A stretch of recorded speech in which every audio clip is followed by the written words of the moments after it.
Hello à tous, on se retrouve pour ma nouvelle vidéo YouTube concernant le Dyson V6 Mattress à utiliser pour nettoyer la voiture. Donc j'ai commencé par le coffre de ma voiture. En fait c'est une voiture que j'ai reçue il y a un mois, qui sort tout juste de chez le concessionnaire. Bon, elle était d'occasion, donc j'imagine que les moquettes ont dû en voir pas mal. Mais quand je l'ai reçue, elle était toute propre. Donc là j'ai commencé par le coffre. C'est assez rapide finalement parce que le fait que l'aspirateur soit sans fil, en fait, on perd vraiment pas de temps.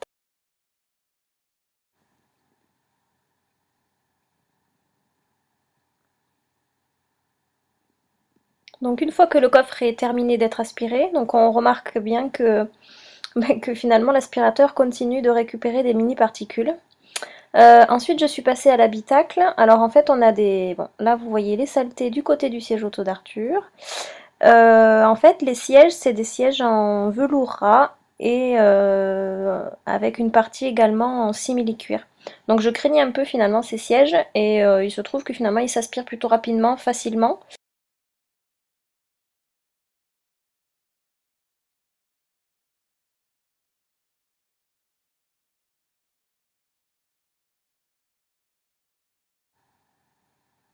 Donc j'attaque maintenant en fait la partie du sol de la voiture. Avec du recul, je me rends compte que finalement je préfère utiliser l'embout fin, celui qui est fait pour faire les recoins, plutôt que d'utiliser en fait la brosse à matelas parce que finalement...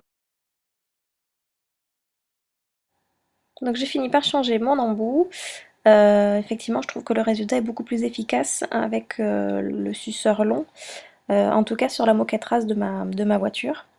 Je pense que dorénavant, j'utiliserai cet embout-là pour nettoyer toute ma voiture, y compris le coffre et les fauteuils. Donc on va pouvoir voir sur le plan suivant la quantité de poussière et de saleté récupérée dans ma voiture aujourd'hui. Et voilà, c'est fini pour aujourd'hui. On se retrouve dans 15 jours pour le 4e épisode du test du Dyson V6 Mattress par le blog My Little Bird.